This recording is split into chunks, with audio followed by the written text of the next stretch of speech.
Bibles this morning. Deuteronomy chapter 8, verse 18. Deuteronomy chapter 8, verse 18. Before we read that text, it was the prophet Hosea who once said that my people perish for lack of understanding. He said, my people are destroyed. The word he used was that my people are destroyed for the lack of knowledge. So lack of knowledge, lack of understanding has brought people to a place of a perilous place.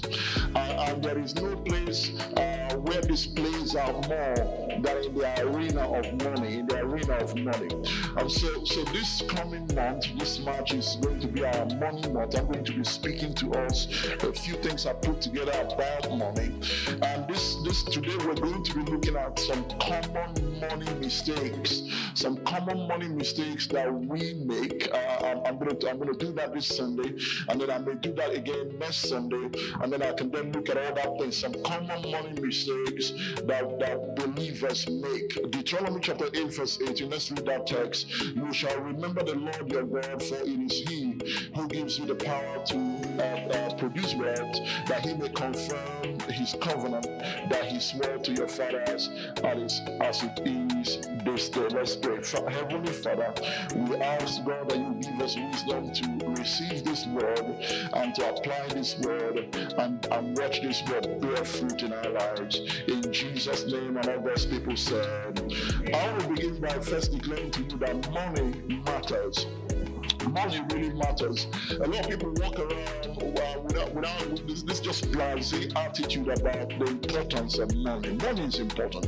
A lot of times we preach in the church, we've given out the impression through our theology and through our teaching and through our preaching that money is not really important. The less you care about money, we have said, the more spiritual you are. That is not true. Having pastored for 13 years and served in Christian leadership for more than 25 years, I can tell you now that 90% of the problems people have in their marriage, in their business, even around their health, is linked to either the presence of money or the lack of money.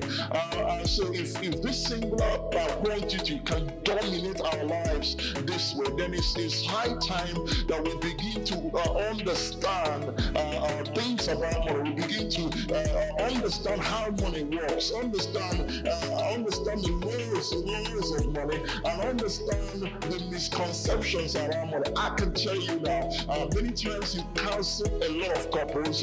My wife would always say this. My wife would say, our marriage is different. I said, why is it different? She said, we've never had our marriage problems, but she said it has never been about money. But that's very rare.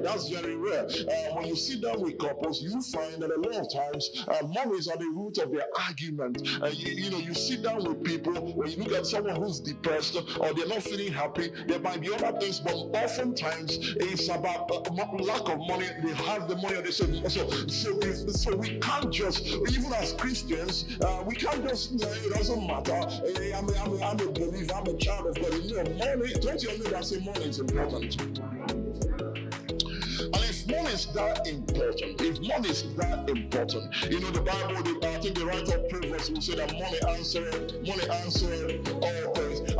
And it's high time we come off this spirituality that seeks to relegate money in the background. This kind of pseudo spirituality that treats money like it's not important. It doesn't really matter what I do with it, whether I can make it or not make it. That's not a balanced theology. Don't you ever say that's not balanced theology here?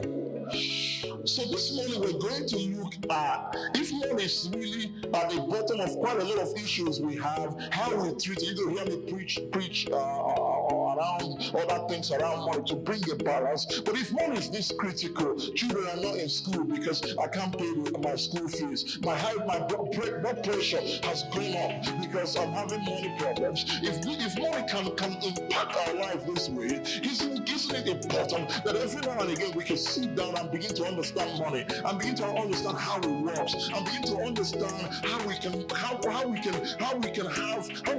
dominion over it, how we can have control over it. So having said that, today we're going to look at two money mistakes. Maybe next week we can look at another 2 or 3, and then the other weeks, the other things around money I want to preach. 2 money mistakes that I want to begin this money match with us. And these mistakes are around the perception of money and planning for money. These money mistakes are around those 2 concepts, two common money mistakes. So let's look at the first one. The first money mistake that most people of faith, most Christians make, are mistakes around a wrong perception of money. Wrong perception of money. You say, Pastor, what do you mean by a wrong perception of money? I bet you that a lot of people here, once you're more than 40 or more than 50, you will agree with me that we've come from a religious background that almost treated money like it was wrong. That the impression we got from church was that there's something really demonic and devilish about money. Right or wrong, am I right? It's almost that money is money, and the scriptures are not quoted properly. Where the scripture said the love of money is the root of all evil, a lot of people will confidently remove the love of money, and what you hear is that money is what? Money is what? Money is the root of all evil. And so psychologically, many people of faith will treat money as something very evil, something very dirty, something to kind of, I don't want to get too involved, I don't want to talk too much. If you talk about money a bit, you're seen to be carnal, you're seen to be not spiritual. Money is evil. What the Bible didn't say money is evil. What the Bible says was the love of money is the root of all evil. And so the first money mistake that people of faith make is to have a wrong perception about money. Money is bad, money is evil, money is carnal. And when I began to get prepared I taught this in my 5 a.m. club, and I didn't really have enough time with it. And so in church, I said, I'm going to deliver it to the Cornerstone Church a bit more bigger and more expanded. And so when I was researching for this, I have a book in my shelf known as Thou Shalt Prosper. Thou Shalt Prosper is a book written by a Jewish rabbi. It's a powerful book, Thou Shalt Prosper. A Jewish rabbi by the name Daniel Latin wrote that book. And as I was researching for this sermon, I ran into a quote by Rabbi Daniel Latin. He said, making money is much harder. Making money is much harder if deep down you suspect it to be a morally reprehensible activity.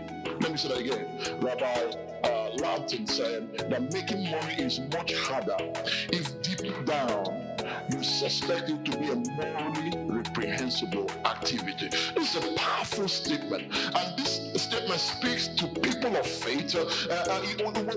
Listen, it's not wrong for people of faith to sit down and talk about how we can make. It's not a bad thing. It's not a bad thing to think about how I can make money. So this man is saying that the moment you have this feeling, the money is evil. I don't want to do much. Once you have that feeling, then there's something in you that will really do what you need to do.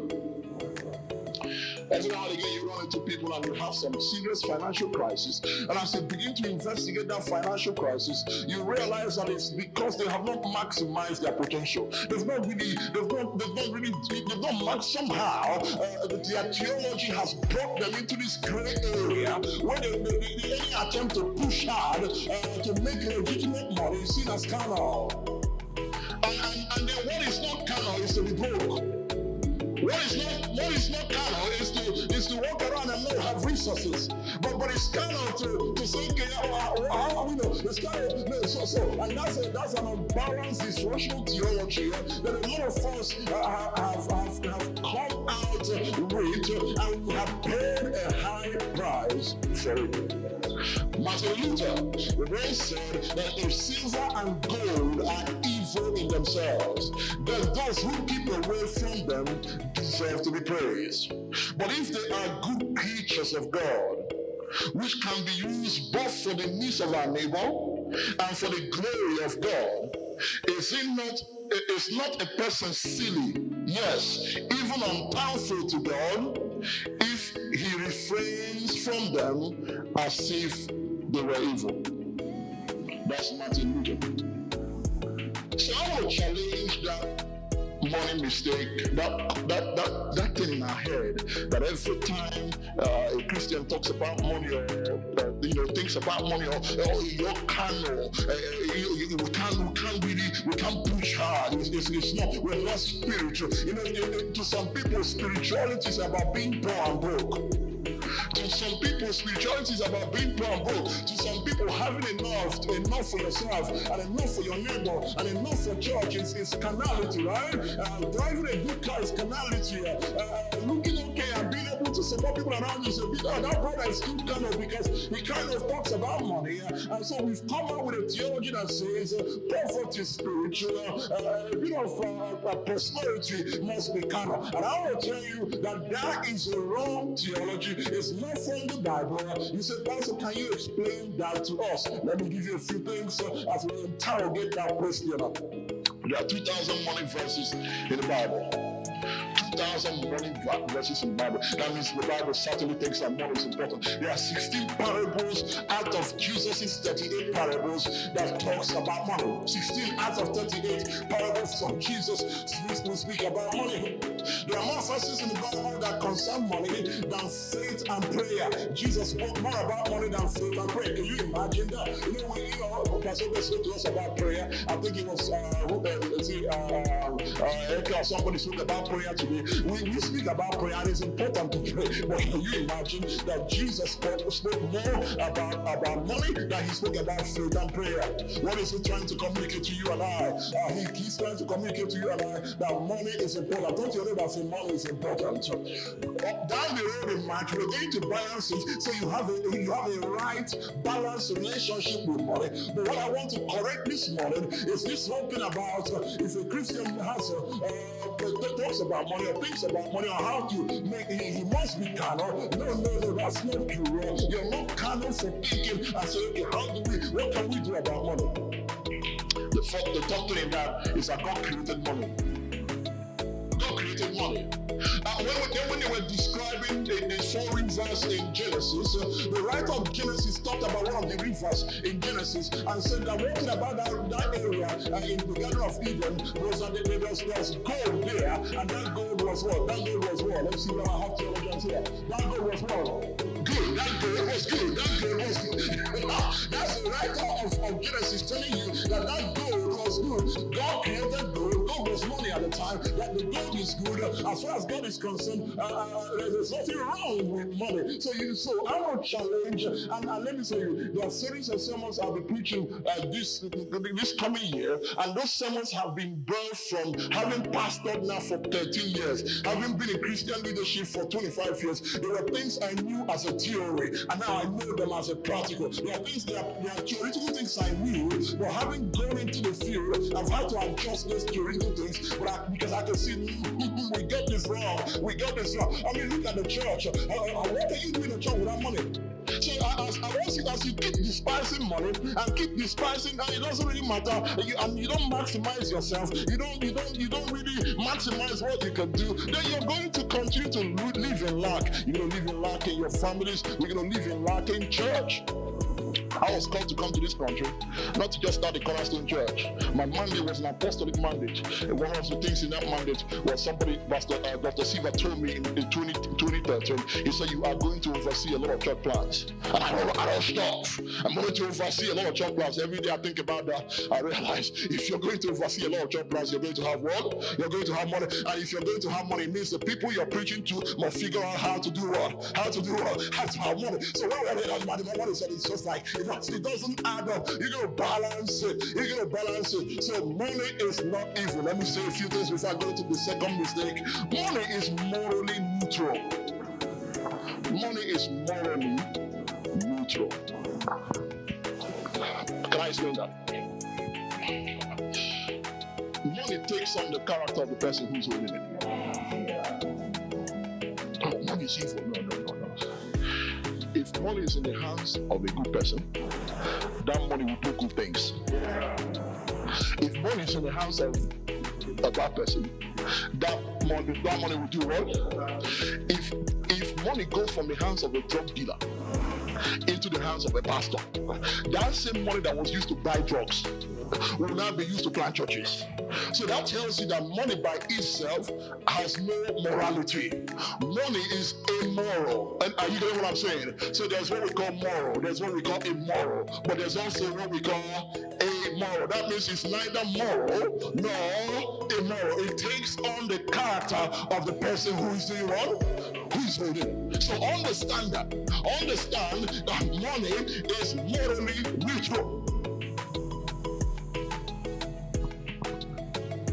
Don't be afraid of making money. Believe in the dignity and morality of business. So let's move forward, because I haven't got more time. We took quite a lot of time doing other things. Let's look at the second mistake. This is where I'm going. The second money mistake. And I want every young person here to pay attention. I'm sick and tired of people walking around broke, walking around, I don't have money. And I get it sometimes. We don't have money. I get it. But we're going to begin to challenge some of this walking around. I don't, things are bad. I'm broke. I don't have money. And here's a money mistake number 2 that's very important. And that is walking into a new year with no money making plan. We've been so spiritual in church. Remember what I said at the beginning of it? I said I pastored now for 13 years.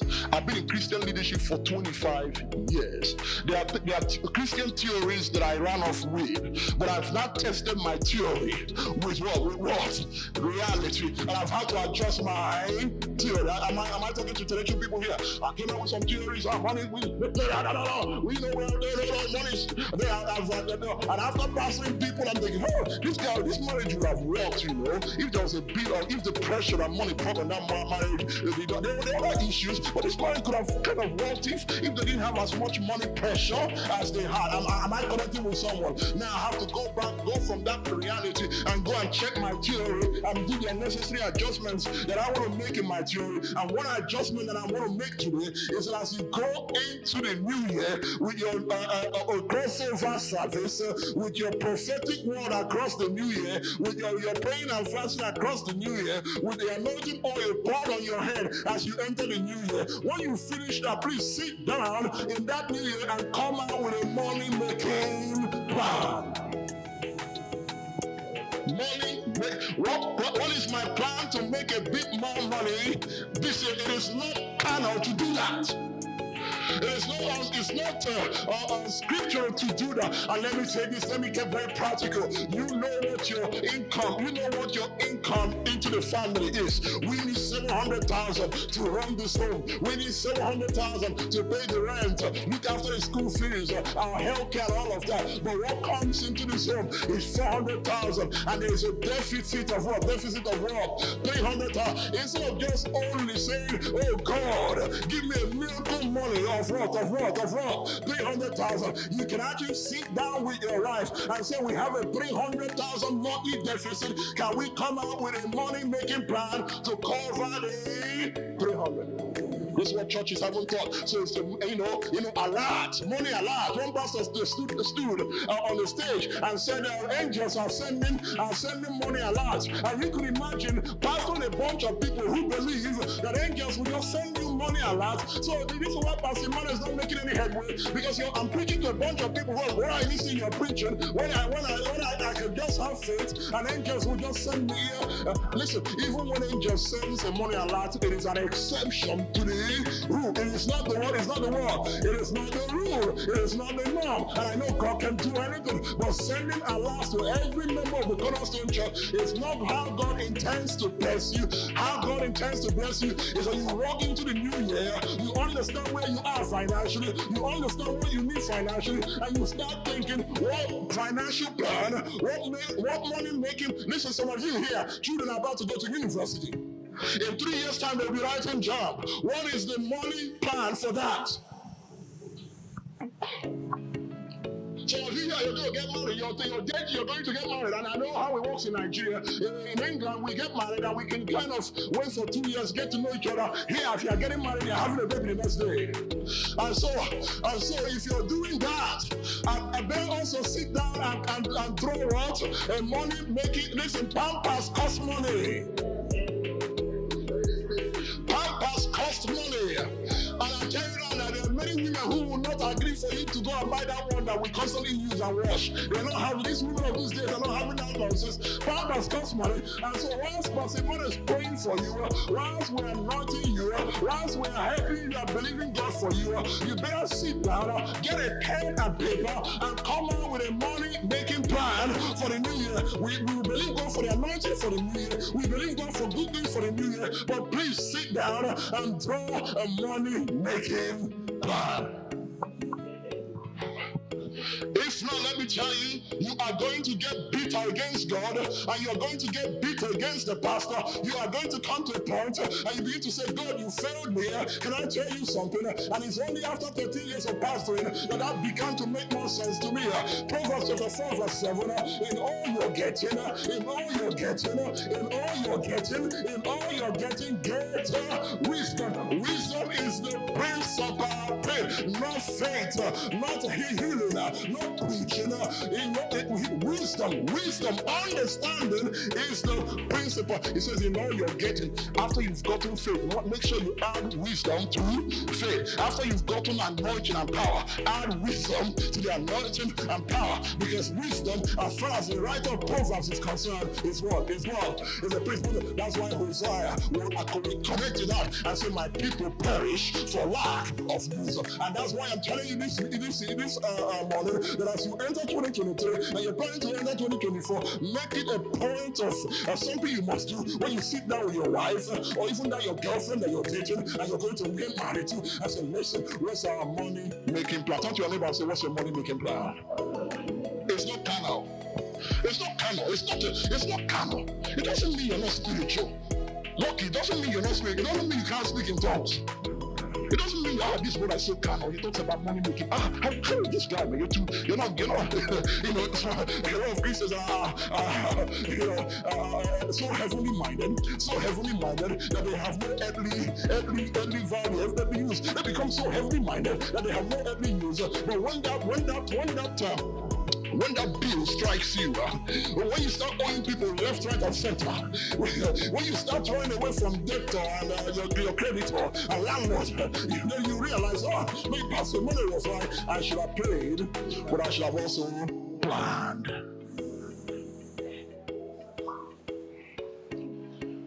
So what's your money making plan?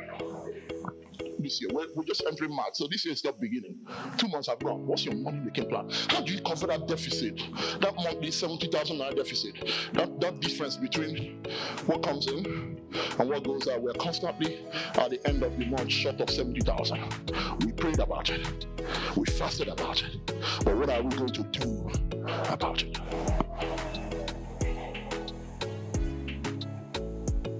What are we going to do about it? So as I began to finish now, so as I began to research for this sermon, I said, okay, you know what? Let me even find out whether there are a few money-making ideas. Because when you talk to some people, I was chatting with Pastor Gabriel one day, you go to some people and he always remind me, there are opportunities. There are opportunities. He said, Pastor, there are opportunities. If people are really, if we teach people to seize opportunities and teach them more about seizing opportunities around, I know there are those odd situations where you're in a big trouble, when Satan has hit you with all kinds of crises. We get that. But there are opportunities around you that you can begin to investigate. There are opportunities around you that you can begin to interrogate. So as I began to prepare for this sermon, I had to research some of the things, some of the ideas that can drive your money-making plan. I found a few. Idea number one, sell on Jumia.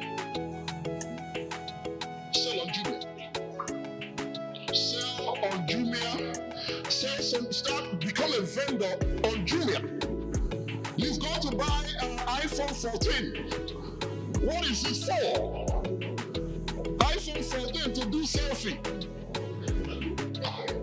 When you could use that iPhone 14 to please do selling, not selfie. You can sell more than selfie more. Am I talking to someone here this morning? You can sell more than selfie more. So you can buy that phone. Do you know that you can start selling things on Jumia today? All you need to do is to look look around you and find the kind of things that can work and find them and start selling them. You can register with Jumia and sit in your 9-to-5 job and be selling something. Instead of walking around borrowing money, instead of walking around, you can actually come out with a money-making plan. And I'm not saying it must work, but there's a hope that comes to a man that is doing something. A man that's not doing something, nothing will work. If you haven't done anything, nothing will even work. But at least if you're doing something, then we can start praying that thing you're doing. So when you come to this altar, you're coming to this altar to say, Pastor, can you pray? I don't want to pray over nothing. I want to pray over a plan. Come to this altar with what? With what? A plan. A plan. And I've struggled in this church because I've struggled financially in this church. We're not playing at that level. I think, man, can I just go coach you 2 or 3 of those guys and bring them here? Pastor, here's a plan. Boom, boom, boom. Check. $100,000, $50,000, $30,000. Not naira. Because a man had what? The plan, and we prayed over the plan. Say, Pastor, that thing prayed. The prayer worked. What's your money making plan? So you can sell where? I said you can sell where? On Jumia. You see on Jumia. You don't find something, you put it on Jumia, take out your picture, we don't want to be seeing your face. We don't take your selfie, enough of your selfie, your selfie won't pay the bills. Right? That phone you bought, you don't want the 800,000 naira phone that could buy land in Ikorodu. You use it to buy phone to take self. What foolishness. Yes, a generation are so foolish. When you see them walking like that, it's so foolishness. With big F, foolishness. Taking self. Get a product and put it on that phone and put it on where? Put it on Jumia. And watch money be coming into your account. Really, that's a money making plan. Number 2, start a tutorial side hustle. I said, I told David, I use David and knock him sometimes. I know how when I met David. I know when I sat down with David's mom and dad. I know that conversation. One of my emotional moments. If we did 7 years today, if you read when I do my memos, this is my memo. The day David called me and said, Pastor, I want to take you out to any restaurant you want. I had tears in my eyes. I said, Pastor, choose a restaurant, I'll take you, I'll buy you your food. Like, David? Really, David? You buy me food? And he has not bought that food to you today. Yeah, he hasn't. But what changed? What changed? I remember sitting down with David saying, you're just playing this keyboard. You know how your pastor is. Pastor David, I want you to create a music tutorial business. I said, yeah. I did his flyers with my money. But the first flyers he did, I paid for it. He designed the flyers, did his flyers, sat down with him. In fact, he has not done 25% of what I said he could do. As he could own a business, music school. He's still working with individuals. He hasn't even gone corporate. I gave him a trajectory. Today, sometimes this boy makes more money than even my church, more money than my church administrator. More money than my church, I can tell you that. More money than some months, more money than my church. Why? Start a tutoring side hustle. Sometimes he's in my car, he's sleeping and dozing off. I understand. You know why he's sleeping and dozing off? Because yesterday, David was in Bagada teaching keyboard. He was in Ireland teaching keyboard. He was in Kenya teaching keyboard. And it's now, there's a bit of dignity. My dad said, there's dignity in labor. There's a bit of dignity. There's no dignity in begging. There's dignity in labor. And that dignity comes because you have a money-making plan. What are you good at that you can teach? What are you good at that you can teach? So let's move very quickly. Real estate agent. Let me tell you, there's nothing about being an estate agent. Let me tell you, there's nothing about being an estate agent. You can research that. Somebody has a building, right?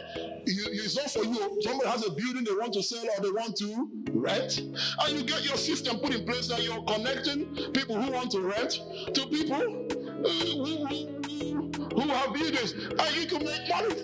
You can make money, and if you have good reputation, because that environment is full of people with no reputation. If you now have a bit of character in that area, you can even do more. So stop walking around, give me. It's your choice. I don't even know what to say. Give me. You can sit down, come out with a money making plan. Real estate agent side hustle. POS agents.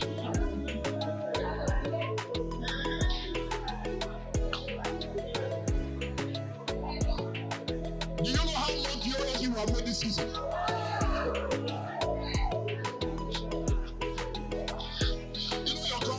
Your crying Buhari has got it. There are POS people who are happy that they long may this continue. Your parents say, may this to continue.